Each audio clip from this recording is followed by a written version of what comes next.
सिद्ध गंधर्व यक्षाद्यैर सुरैर्मरैरपि सेव्यमाना सदा भूयात् सिद्धिदा सिद्धिदायिनी। माँ दुर्गा जी की नवी शक्ति का नाम सिद्धिदात्री है। ये सभी प्रकार की सिद्धियों को देने वाली है।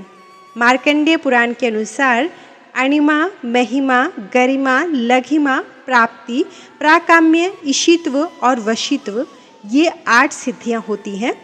ब्रह्म वैवर्त पुराण के कृष्ण जन्म खंड में यह संख्या 18 बताई गई है।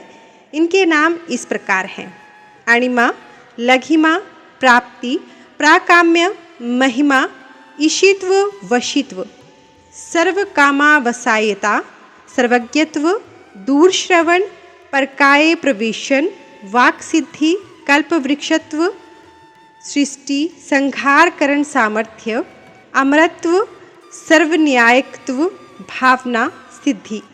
माँ सिद्धिदात्री भक्तों और साधकों को ये सभी सिद्धियाँ प्रदान करने में समर्थ हैं। देवी पुराण के अनुसार भगवान शिव ने इनकी कृपा से ही इन सिद्धियों को प्राप्त किया था। इनकी अनुकंपा से ही भगवान शिव का आधा शरीर देवी का हुआ था। इसी कारण वह लोक में अर्धनारीश्वर नाम से प्रसिद्ध हुए। माँ सिद्धिदात्री 4 भुजाओं वाली है। इनका वाहन सिंह है। ये कमल पुष्प पर भी आसीन होती हैं। इनकी दाहिनी तरफ के नीचे वाले हाथ में चक्र, ऊपर वाले हाथ में गदा और बाईं तरफ के नीचे वाले हाथ में शंख और ऊपर वाले हाथ में कमल पुष्प है। नवरात्रि पूजन के 9वें दिन इनकी उपासना की जाती है। इस दिन शास्त्रीय विधि विधान और पूर्ण निष्ठा के साथ साधना करने वाले साधक को सभी सिद्धियों की प्राप्ति हो जाती है। सृष्टि में कुछ भी उसके लिए अगम्य नहीं रह जाता। ब्रह्मांड पर पूर्ण विजय प्राप्त करने की सामर्थ्य उसमें आ जाती है।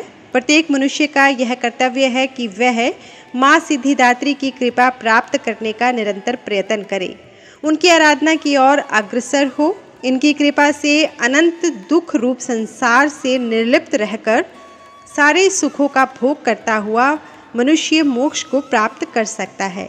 नवदुर्गाओं में माँ सिद्धिदात्री अंतिम स्वरूप है। अन्य 8 दुर्गाओं की पूजा उपासना शास्त्रीय विधि विधान के अनुसार करते हुए भक्त दुर्गा पूजा के 9वें दिन इनकी उपासना में प्रवृत्त होते हैं। इन सिद्धिदात्री माँ की उपासना पूर्ण कर लेने के बाद भक्तों और साधकों की लौकिक पारलौकिक सभी प्रकार की कामनाओं की पूर्ति हो जाती है। लेकिन सिद्धिदात्री माँ के कृपापात्र भक्त के भीतर कोई ऐसी कामना शेष बचती ही नहीं है जिसे वह पूर्ण करना चाहे। वह सभी सांसारिक इच्छाओं, आवश्यकताओं और स्पृहाओं से ऊपर उठकर मानसिक रूप से माँ भगवती के दिव्य लोकों में विचरण करता हुआ, उनके कृपा रस पीयूष का निरंतर पान करता हुआ विषय भोग शून्य हो जाता है। माँ भगवती का परम सानिध्य ही उसका सर्वस्व हो जाता है। इस परम पद को पाने के बाद उसे अन्य किसी भी वस्तु की आवश्यकता नहीं रह जाती। माँ के चरणों का यह सानिध्य प्राप्त करने के लिए हमें निरंतर नियमनिष्ठ रहकर उनकी उपासना करनी चाहिए। माँ भगवती का स्मरण, ध्यान, पूजन हमें इस संसार की असारता का बोध कराते हुए वास्तविक परम शांतिदायक अमृत पद की ओर ले जाने वाला है। ऐसा कहा जाता है कि माता सिद्धिदात्री को हलवा, पूरी और चना का भोग लगाना चाहिए। साथ ही इस प्रसाद को कन्याओं और ब्राह्मणों में बांटना बेहद शुभ माना जाता है। ऐसा करने वाले साधक से माँ प्रसन्न होती है और उनकी सभी मनोकामनाएं पूर्ण करती हैं। फूलों में माँ को चंपा का फूल प्रिय है। साथ ही आप गुड़हल का फूल भी इस दिन चढ़ा सकते हैं।